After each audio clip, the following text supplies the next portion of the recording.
마태복음 2장에는 우리가 잘 아는 예수님의 탄생 이야기가 기록되어 있습니다. 예수님의 탄생 이야기를 보면 구약에서 말씀하신 크게 4가지의 성취가 예언이 말씀이 성취된 것을 우리는 알 수 있습니다.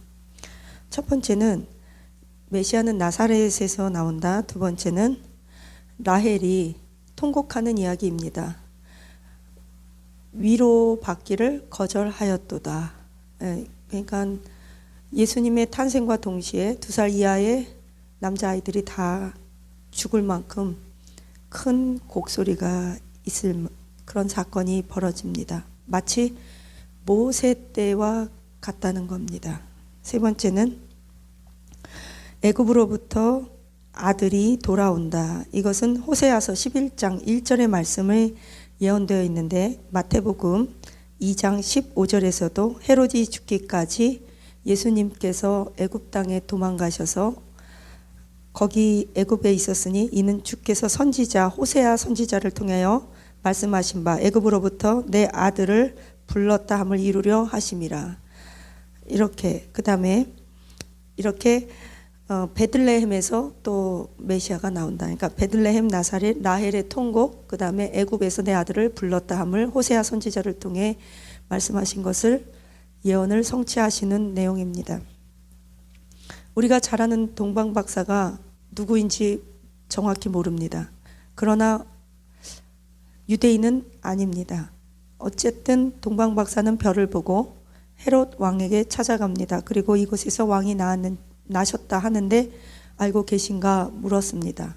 그리고 그 메시아의 왕의 출생에 관하여 헤롯 왕도 들었습니다. 그런데 헤롯 왕과 동방박사의 반응은 극단적으로 너무 상반되게 나타납니다. 헤롯 왕은 자신의 권력을 위해서 메시아의 탄생, 그 소식을 접하였지만 결국 그 메시아의 탄생 때문에 마치 히틀러와 같이, 마치 구약의 바로왕과 같이 2살짜리 어린 남자아이를 죽이는 일에 앞장섭니다. 역사적으로 보면 히틀러 바로왕, 애굽의 바로왕, 헤롯 왕은 이렇게 하나님의 백성들을 집단적으로 학살했던 그런 도구로 쓰임받은 인물들입니다. 그런데 동방박사는 우리가 잘 아는 대로 황금 모략 유황을 베들레헴 구유에 누워 계신, 말이 좋아서 구유지 말밥통이잖아요. 원래는 그 말밥통에 누워 계신 아기 예수님께 경배합니다. 베들레헴에는 그때 당시 역사학자 요세푸스의 기록에 의하면 딱 하나의 여관밖에 없었습니다. 그래서 여관에 더 이상 예수님께서 들어갈 수 있는 엑스트라 방이, 빈 방이 없었다는 것입니다. 왜 그러냐면 그때 당시 헤롯 왕의 명령을 따라서 예수님과 요셉 마리아는 호적을 등록하기 위해서 길을 떠나는 여정에서 마리아가 우리 메시아이신 예수님을 잉태하여 해산하게 됩니다. 그 베들레헴의 여관은 우리가 지난번에 바르실레의 축복이라는 제목으로 제가 설교 시간에 언급한 바가 있습니다. 바르실레의 후손 게롯 김함, 즉 바르실레의 아들 김함이 다윗을 쫓아서 요단강을 건너서 다윗 왕이 그 예루살렘을 다시 들어갔을 때, 예루살렘 왕궁에 다시 들어갔을 때 김함이 쫓아 들어갑니다. 그때 압살롬의 반역에 의해서 다윗은 그 왕궁에서 요세푸스의 신화 그 역사학자의 기록에 의하면 약 4천여 명의 군사를 데리고 4개월 동안 바르실레라는 사람의 도움을 받아서 그곳에서 군사들을 재정립하고 먹이고 입히고 무기를 바르실레로부터 공급받습니다. 많은 음식과 함께. 그리고 몇 개월 후에 다시 군사들과 함께 왕궁을 탈환하게 됩니다. 이때 다윗 왕이 바르실레에게 같이 가자 그랬더니 바르실레가 하는 말이 아닙니다. 저는 안 가고 내 아들 김함이 여기 있사오니 김함의 다윗 왕과 함께 요단강을 건너가서 다윗 왕 당신 눈에 보기 좋은 대로 행하소서 했습니다. 그래서 다윗 왕이 그때 당시에 관습에 따라서 베들레헴의 왕가들, 왕의 가족들에게 땅을 주었는데, 이때 솔로몬과 다윗 왕으로부터 바르실레의 아들 김함이 땅을 받고 큰 집을 짓습니다. 그것이 예레미야서에 나오는 게롯 김함, 게롯이라는 말은 여관입니다. 김함의 여관, 즉 베들레헴에는 김함의 여관 딱 하나밖에 없었고, 그곳에 우리 아기 예수님께서 탄생하시게 되었습니다. 바르실레는 다윗 왕을 조건과 이유 없이 대가 바라지 않고 잘 공개하였습니다. 섬겼습니다. 그리고 그 아들까지 다윗 왕에게 바쳤고, 다윗 왕이 그 아들에게 바르실레에게 받았던 은혜를 기억하여 선처를 베풀었고, 그 김함의 집에 예수님이 오신 것입니다. 그런데 그것뿐만이 아니라 동방박사는 모략, 황금 왕권이죠. 제사장권, 또 우리가 선지자권을 상징한다. 보통 신학자들이 그러잖아요. 모략은 사람이 죽었을 때 사람의 시체가 썩지 않도록 하는 방부제 역할을 했던 것. 금은 왕관, 즉 순수성, 이런 왕권을 상징하고, 유황 이런 것은 선지자, 이렇게 모략은 선지자, 유황은 제사장. 왜냐하면 그런 것들을 상징한다, 이렇게 말해요. 그래서 즉 예수님은 왕권, 제사장권, 선지자권을 가지고 이 땅에 오셨다, 이렇게도 해석을 합니다. 어찌되었든 이때 바쳤던 동방박사들의 그 헌신이 아기 예수님께서 애굽으로 도망가셔서 몇 년을 살았는지는 모르겠지만 헤롯이 죽기까지 애굽에 머물러 계셨습니다. 즉 한 해 두 해는 아닙니다. 몇 해를 머물러 계시다가 헤롯 왕이 죽고 더 이상 예수님의 생명을 취하고자 하지 않는 소식을 듣고 그제서야 비로소 다시 예루살렘으로 돌아오시게 됩니다. 이런 것을 볼 때, 유대 땅으로 돌아오실 때, 이런 것을 볼 때 하나님은 준비하시는 하나님이십니다. 요한복음에도 보면 때가 참에 말씀이 육신이 되어 이 세상에 우리 가운데 거했다고 합니다. 그 때라는 것은 물리적인 시간이 아니라 영적인 시간입니다. 하나님의 시간입니다. 카이로스의 시간입니다. 헬라어로는 카이로스라고 합니다. 하나님의 모래시계가 마치 이렇게 뒤집히는 어떤 역사의 때가 되어서, 하나님이 정한 때가 되어서 예수님께서 이 땅에 오셨고 말씀이 육신이 되어 오셨다는 것입니다. 준비하시는 하나님이십니다.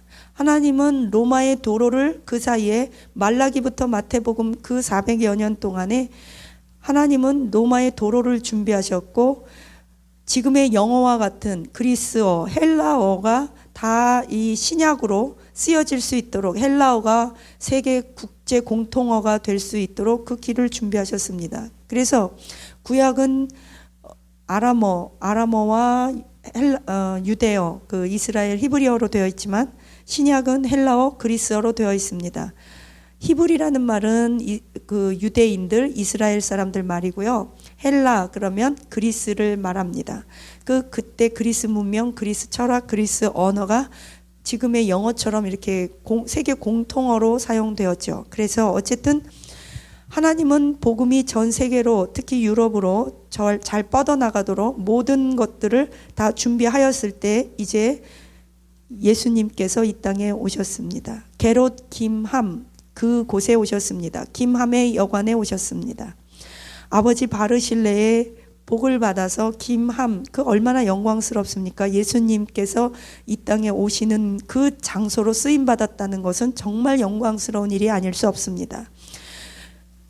그런데 또 다른 측면의 영광스러운 것은 동방박사가 황금 모략 유황을 예물로 드렸던 그것을 가지고 마리아와 요셉은 애굽에서 살아갈 수 있게 됩니다. 하나님은 그 물질도 준비하셨습니다. 그때 당시에 예수님의 부모님이었던 요셉과 마리아는 그냥 호적 등록을 하기 위해서 잠시 길을 떠난 것입니다. 그저 하루 이틀 이 정도 시간을 유숙하면 될 정도의 짧은 여행 준비를 하고 떠났는데, 그 길로 다시는 집에 돌아오지 못하고 꿈의 천사가 예수님의 아버지 요셉에게 현몽하였습니다. 너는 돌아가지 말고 애굽으로 도망가라. 돌아가지 말고 도망가라. 천사가 이런 현몽을 했을 때 요셉은 의로운 사람이었기 때문에, 믿음의 사람이었기 때문에, 영적인 사람이었기 때문에 천사가 꿈에 나타나서 했던 이 말을 금방 눈치채고 즉각적으로 순종할 수 있었습니다. 만약에 요셉이 고집이 세고 말씀에 민첩하게 예민하게 깨우침이 없고 눈치가 없다면 그는 아마도 개꿈인가? 그냥 내가 아무 꿈이나 꿨나? 그랬을 거예요. 그런데 요셉은 의로운 자고 하나님의 말씀을 믿었던 사람이었습니다. 그래서 아내 마리아를 급히 데리고 아기 예수님을 모시고 애굽으로 도망갑니다. 꿈에는 세 가지가 있습니다. 견몽, 혼몽, 영몽이라고 합니다. 견몽은 우리가 말하는 개꿈, 꿈자리가 뒤숭숭합니다. 내면이 정리정돈되지 않은 사람은 잠도 푹 자지 못합니다. 쉽게 잠이 들지도 않을 뿐 아니라 잠을 자도 꿈자리가 뒤숭숭합니다. 이것을 우리는 개꿈이라고 하고 그 개꿈은 무슨 꿈인지도 모릅니다. 혼몽이 있습니다. 낮에 주로 자기가 생각하고 집중하여 관심 있던 일, 낮에 경험했던 사건들을 우리가 자면서 뇌가 이렇게 한 번씩 백업 드는 작업입니다. 그런 꿈은 대충 꿈을 꾼 것 내용도 알 것 같고 모를 것도 같지만 크게 영적인 의미도 없고 우리의 삶에 어떤 영향을 미치지 않습니다. 그런데 하나님께서 인간에게 하나님의 뜻을 보이는 여러 가지 방법이 있습니다. 환상을 통해서, 환경을 통해서, 꿈을 통해서, 기도하는 가운데 우리의 생각을 통해서, 말씀을 통해서 하나님은 여러 통로를 통해서 우리에게 말씀하십니다. 그 중에 하나가 영몽, 영적인 꿈입니다. 요셉 그 대표적인 예입니다. 성경에서 보면 구약의 요셉이 있습니다. 총리 요셉이요 야곱의 아들입니다. 야곱의 11번째 아들입니다. 우리는 그를 대표적인 꿈꾸는 자라고 합니다. 그런데 신약에 꿈꾸는 요셉이 있습니다. 바로 예수님의 아버지입니다. 그 예수님의 아버지 요셉, 그 요셉은 꿈꾸는 자였고 꿈에 두려워 말라 너의 아내 마리아가, 너의 아내가 다른 남자와 상관하여서 아이를 가진 것이 아니다. 요셉이 신실했다는 거예요. 그때 당시에 남자와 정혼했는데 같이 결혼도 안 했는데 임신하면 돌로 쳐 죽이니까 요셉이 의로운 자라 몰래 마리아와 조용히 끊고자 하였을 때 이것을 생각할 때 천사가 나타나서 가르쳐 줍니다. 그러니까 영적으로 맑고 신실하고 믿음이 있는 사람이니까 이것을 믿는 겁니다. 아, 우리 아내가 성령에 잉태했구나. 아마 다른 남자 같고 편집성 인격장애가 있다면 자기 애를 가졌는데도 너 바람 폈지? 너 다른 사람 애지? 막 이랬을 거예요. 어떻게 남자랑 상관하지 않는 사람이 아기를 가져요? 아마 천사가 와서 얘기해주고 그랬어도 마귀야 물러가라. 아마 천사도 안 믿고 천사가 하는 말도 안 믿었을 거예요. 그런데 요셉은 신실했기 때문에 영적인 분별력이 있었습니다. 그래서 요셉은 천사의 계시를 따라서 그 영적인 꿈을 따라서 그 영적인 꿈의 해석을 따라서 믿음으로 즉각적으로 순종했다는 것입니다. 여러분에게는 어떤 영적인 꿈을 꾸나요? 그 영적인 꿈을 꾸면 그것이 영적인 꿈인지 어떤 해석인지 잘 모를 때가 있어요. 그러면 그 영적인 꿈을 꿨다고 영적인 꿈은요 분명합니다. 아리까리하지 않습니다. 분명히 생각납니다. 어떤 상징이 있습니다. 그리고 그것을 기록해서 주님 앞에 물어보세요. 하나님, 나는 미련합니다. 이 꿈이 무엇입니까? 이 꿈의 내용이 무엇입니까? 주님 가르쳐 주세요. 그러면 하나님께서 분명히 영적인 꿈을 꾸게 하셨다면 영적인 어떤 메시지가 그 안에 담겨 있기 때문에 그것을 미리 알도록 하나님께서 허락하실 것입니다. 그런데 이 예수님의 아버지 요셉, 꿈꾸는 요셉, 신약의 요셉, 그 요셉의 아버지도 야곱이라는 거예요. 마태복음에 보면 참 놀라워요. 예수님의 아버지는 요셉, 예수님의 할아버지는, 친할아버지는 야곱, 그 야곱의 또 아버지는 맏단이라고 나와요. 그 구약에 보면 총리 요셉의 아버지는 야곱, 야곱의 아버지는 이삭, 이삭의 아버지는 아브라함, 이렇게 흘러갑니다.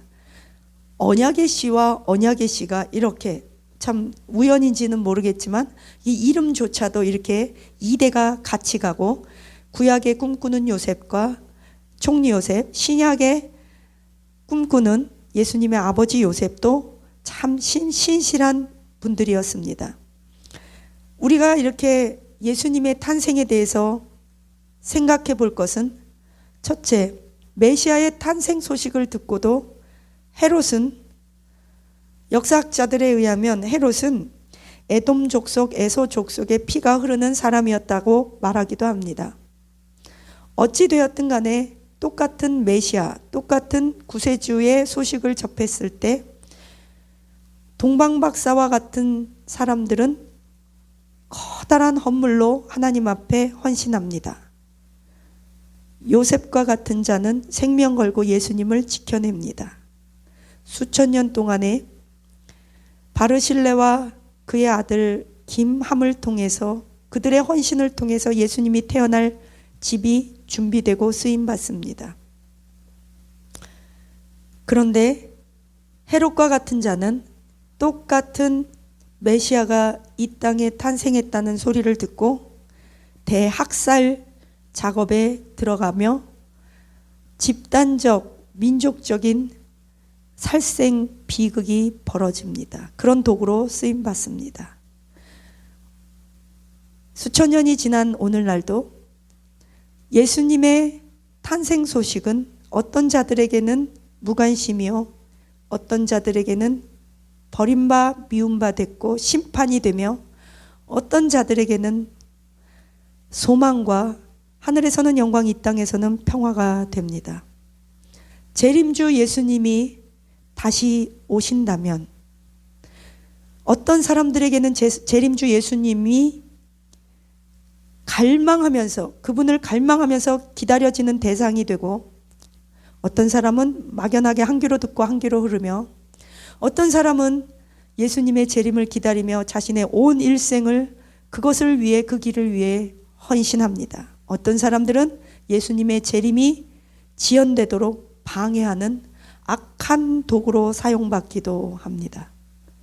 여러분은 이제 초림주 대속물로 오신 구세주 메시아 예수님을 믿어야 합니다. 그리고 그 예수님을 증거 전파해야 합니다. 사도 바울과 같이. 그리고 더 나아가서 우리도 재림주 예수님을 위해서 그 길을 준비하기 위해 쓰임받고자 몸부림친다면, 예수님께서 우리 시대에 오시면 영광이고, 우리 시대에 오시지 않는다면 수백 년, 수천 년이 혹시라도 지난 후에 예수님이 오신다 해도 우리와 우리의 후손과 우리 민족과 우리 다음 세대들에게 반드시 예수님의 재림의 도구로 쓰임받는, 선택받는 축복의 민족, 다음 세대 자녀들이 될 줄로 믿습니다.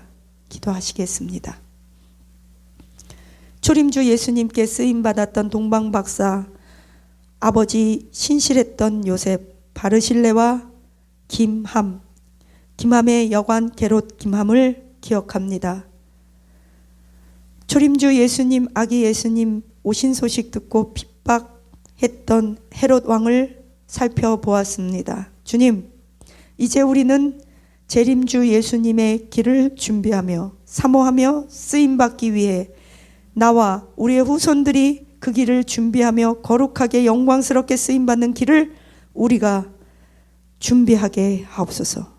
감사드리며 이번 성탄에 재림주로 오실 예수님을 열렬히 환영하며 받아들이며 복종하며 소망하며 마라나타 기다립니다. 재림주 예수님 어서 오시옵소서. 예수님의 이름으로 기도합니다. 아멘.